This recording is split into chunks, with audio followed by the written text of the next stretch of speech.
we know this election was rigged, but elections have been rigged since LBJ. There's a great book out there called Vote Scam by the Collier brothers that wrote the majority of that while they were living in Miami. I don't know if they still do or not. It's called Vote Scam. They show how IBM and the multimedia networks have worked together to manipulate elections after the JFK assassination. So, and a rigged election is nothing new to this country. It's just it's becoming more and more blatant because the political sides are becoming polarized. Right. We're becoming pitted against each other, and that's by design. You create conflict. You create chaos out of. You create order out of chaos. So this is what's happened. The 46 presidents. What I was going to say. 46 presidents, and you have one president of the left office without a debt. And my guess is you don't know what I'm talking about. My guess is that listeners and viewers will know what I'm talking about, but I'm going to tell you that Andrew Jackson in 1843, I think it was, ran on the re-election platform to literally kill the banks. To kill the banks. This is the same bank that Alexander Hamilton, yes, who I'm related, the same Alexander Hamilton and Andrew Burr were battling over. Burr and Hamilton had a duel, it was in Hoboken, across the river there in New York. They had a duel. Hamilton lost. He died. He's buried in Trinity Church, which is right off of Wall Street. I've been to it a number of times. That's where his grave is. That's why they died, because Hamilton adopted the central banking system from Europe through the Rothschilds. Mm-hmm. He adopted that very same system, and Burr was against it. Jefferson was against it. There are many people that were against the centralized banking system because it doesn't represent the people. But that is the banking system that we have now officially had, as you know, since 1913 in the Federal Reserve System, which is totally unconstitutional, Noel. And Anthony Sabatini, who's a Florida State representative, has said it to me on my show. He says it needs to be repealed. And then I've got Sonny Borelli out of Arizona. You know who Sonny is. You probably know him personally. I don't, but I know who he is. I know Mark Mitchell. Both of these politicians, Noel, both these politicians have openly said the Federal Reserve is unconstitutional, needs to be repealed. It's not constitutional. Yet we allow these people to run amok of our government, and they're destroying it. And they are destroying our country. They sure are. I mean, now the banks are going in and controlling what people do and how much they can spend and where they can put it. And they're monitoring your money and $600. I don't know if that's even a thing still. I know that was a problem they were talking about last year. But I know that they've cut people's bank accounts off. So, I mean, these are a lot of things to get a handle on. And you know so much about it. That's why I love talking to you. You always teach me so much. I mean, people just need to really educate themselves. There's so much information out there that people just do not understand is happening. I mean, you touched on the Vatican. That's another show because that's a whole thing. And they're involved, I think. You and I have talked about it. But we need to hear more about that at a different time. But we want to stick to this topic because it is really a large topic. And what is it that people can do, though, in America to protect themselves and their families in the future? I mean, we're in 2022. This electronic ridiculousness is out of control. I just as soon go back to a dial-up, like the old rotary. I have one in my house, actually. And I was fine with it all those years. So what can people do? I mean, it's happening. You know why it's happening. But for people who are going to hear this, and then they're like, oh my gosh, this is a huge problem. He laid it out, but then what? What do we do? Yeah, well, what you do is, and that's why I brought up Mao Zedong, and that's why I'm writing about Mao Zedong in my upcoming book. And I really take more of a philosophical approach as to what created the Constitution. What were the philosophies? What were the orators that the founding fathers used to write that? So perfect in my opinion. Of course, I'm not black, but that's been changed. We've had Martin Luther King, we've had Malcolm X change that for us, so it represents other people. And I'm not an aristocrat, so it wouldn't have represented me either way. But it's a most perfect governing document. So who did they use? And they used the Athenian orders, right? They used Socrates, Plato's Republic, Aristotle. These were the minds. These were the democratic minds that were used to create that document. However, this financial system is not Athenian. The financial system that we all rely on still to today is Roman. And the Romans, of course, conquered the Athenians, right? The Romans conquered the Turks, blew the roof off the Acropolis. So when I get into my second book, and I've got chapters laid out, I'm going to be tackling a little bit more of that. But that's why I also get into Mao Zedong, because once you take power away from the people, we've already seen this. They're trying to erase our history. They're taking down our statues. They don't want us to learn from our past. They don't want us to become unified, right? They want to divide us because we become weak. If we start arguing with each other and we don't agree, people are calling Clarence Thomas now a white supremacist. Are you kidding me? Right. You can't get black.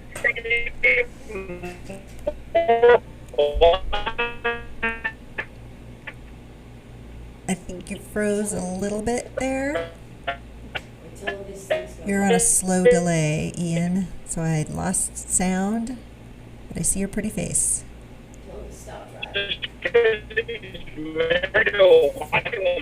The guy's a black Southern. Oh yeah, we did lose you again. And he's married, and Clarence Thomas, as you were saying, is married to a Caucasian woman. I'm sure they've been married. I'm going on 40 years, and so white supremacist is a little strong for Clarence Thomas. Can we get you back though? Are you stationary still? It's because we're cutting out and you're frozen. Nope. And so yeah, I mean, while we're gonna see if we can get you back. Oh, there we go. Wait, you were moving. Oh, there you are, live and in person. Okay, cool. So you were talking about Clarence Thomas. It's funny, I had a conversation with somebody yesterday at the college campus where I work and go to school, and she's 20, and she brought up Clarence Thomas because of Roe v. Wade and what she thinks they're doing and the things she heard. And I told her, I said, listen, you cannot, with common sense, believe what they're saying because he's a black man. And he's not a vaguely black man like Obama. He's you can tell he's black. I mean, he would say he's black as night. She's Caucasian, white, because Caucasian's not a color, so that doesn't really describe anybody. I don't know why we say that. But I mean, So, I mean, how could he, told her, how could he be a racist? How could she? And she said, "Well, she's a racist." I'm like, "Wait a minute! You're telling me a Caucasian woman is married to Clarence Thomas? I'm guessing they were married in the 60s or 70s when things weren't so great for interracial couples, and she's still married to him now, and she stuck that out, and her family is with her, and she's a white supremacist? Like, you need to read up on that. Like, that doesn't make any sense if you just think about just the facts of the case of what color they are and what they overcame in our country when people were persecuting biracial couples. And they're still married, seem to be happily from what I can tell, and they keep the hurdles they keep jumping together. So, I mean, as far as that goes, it's just ridiculousness, I think, all the way around. But back to your book, because I want people to really read it. It is Freedom Reserved, No More Lies by Ian Hamilton Trottier. It's $19.99. It's on pre-order right now at booksamillion.com. We're going to put the information up later when we post everywhere for you to get it. A book is coming right behind it, hopefully soon, because once you start reading and once you start hearing about what he has to say and what he's been researching for all of us so we don't have to, it will help open your eyes to the families involved in our country who run things not to our benefit and not to our children's benefit, and certainly not to our nation's benefit. Would you agree with that? Is that about right? Oh yeah, no. The Constitution, the U.S. Constitution, is their main objective, but you're talking.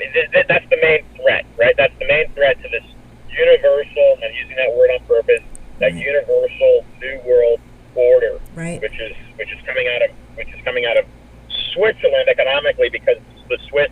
And CERN is something. What's happening at CERN with artificial intelligence is incredibly important with the advancements in computers. But it seems that I was talking to Zach about this. It seems that humans are controlling that.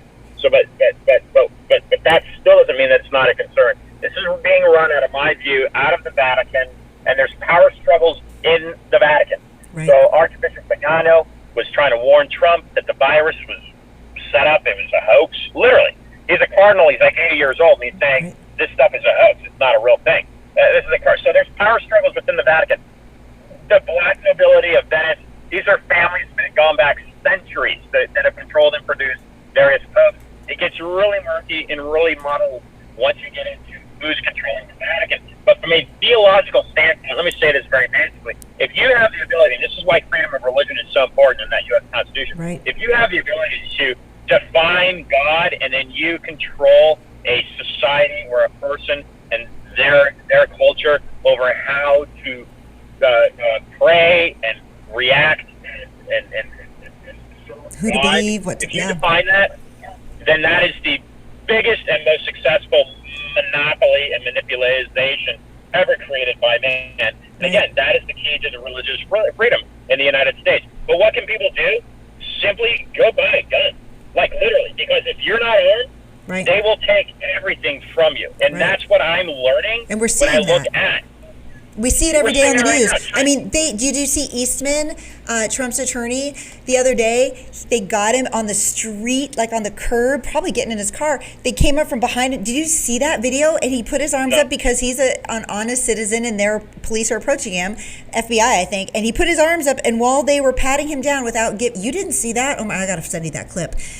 Without giving him a search warrant, as he's saying, I want to see the warrant before you take anything. The guy went around him with his hands up, and the officer grabbed his little side pocket where he keeps his like clipped-on phone, you know, those little leather cases. He took the phone out and he held it and left with it, and then they handed him a warrant after he completely, you know, just kept kind of saying, I need it now, like you must show me the warrant. Then they gave him the warrant, but they confiscated his phone. He's an attorney. Like, I don't even have real words for that, because that's a weird thing to see on screen in America. What they will do with that information, and he says he's going to file a motion to regain all the information they may take off of it. But I mean, let's be realistic. Once the information is out, just like the other day, I forget the state, possibly Nevada, California. They released the names of all the. Is that what it's California? So that doesn't surprise me. On my side of town, scary stuff. I mean, scary stuff here. So you're right. You have to protect yourself and your family. I put a steel door. My parents are elderly. I put a steel door on my house for them. You can't break it with a baseball bat. You can't get in because, you know, I mean, things are happening every day. These are just the tip of the iceberg. They're way bigger than even getting a gun. You got to protect your money. Maybe not at B of A anymore or U.S. Bank. I'm not sure what the remedy for that is. I'm actually looking into it, try to figure out how to protect my money too. Any tips on that? Banking? I mean, we brought that up. I mean, what do people do with their money? Mattress? Is that the thing again? Yeah, I mean, I wouldn't hold cash. Cash doesn't have any value. It's fiat. It's a fiat currency. There's no value in cash. What it represents basically is the military and the weapons in the military, and outside of that, really housing, right? I mean, you want to be concerned about your food and having food supply, and these chains will break down. Gardens. But if you want to put your money somewhere, you know, owning real estate really is what's been the most productive over the past 100 years. And from my viewpoint, that's probably where I would suggest putting it is in real estate. You know, buy housing. People always need shelter. If you can now, our market's up 40%. So that's not as feasible as it was for many. It's Arizona's out of sight. I mean, it's somebody just got their kid in an apartment 2-bedroom in Phoenix yesterday. Not even the best part. They each pay $1,000 for a 2-bedroom in Phoenix. It's not Beverly Hills. But I don't want to cut you off, but I just want to let you know we are going to run a little bit short on time. So I do want to get the information out about your book again, because it is important for people to educate themselves. However you do that, whether you read a book, whether you get it on Kindle online, whether you go to the library, it doesn't really matter. The libraries are still open, by the way, if you didn't know, and the books are free there. Not that you don't want to buy Ian's book for $19.99 on Books A Million. It is Freedom Reserved, No More Lies by Ian Hamilton Trottier. I could say that name all day long. I think it's a beautiful name. Actually, it just rolls off Trottier. It just rolls off the tongue. I love it. And I want to thank you for your time today, because you always enlighten me. I think you're going to enlighten a lot of people, even pique their interest maybe for them to take a look at what is happening around them and in their country before, in the middle, and in the future, what's going to be happening. I want to have you back. We'll tackle another portion. I think the Vatican next would be appropriate, since Nancy just went and visited and undercut her own deacon or archbishop, and went and backdoored and got communion in the Vatican. I mean, that's kind of Interesting. sneaky. Isn't that kind of sneaky? Like, even I'm sure Very. if God's watching her, I mean, she believes in God and God's watching that. I don't think you want to backdoor your own cardinals and archbishops in your own church. That's just dirty business right there. I mean, really, just think about it. I don't take communion. I don't even take communion if I haven't taken confession, and I haven't taken confession in many years. Even if I went to church, I wouldn't take communion. That's just the rule. I mean, the rules are there for a reason. We need to follow them. So, Ian, thank you again for being here with us. We're going to put your information up online when we post this. And I hope, you have a great 4th of July. You're going to do something fun, I hope? Oh, yeah, I'm sure there'll be fireworks involved somehow. Awesome. All right, get your red, white, and blue on like me. This is from my trip to South Dakota, and I got my USA hat on from South Dakota, too. It's all USA all the time in South Dakota. Love it there. Go and check that place out, too. Take the family. It's a beautiful place. What's that? Go to Sturgis. I went to Sturgis. I went to Deadwood, Sturgis, Leeds.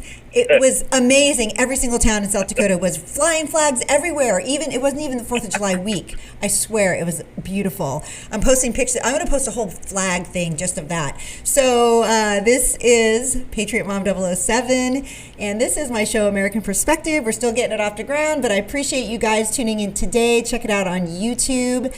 I'm going to post some short clips on Instagram and Facebook Getter and all that.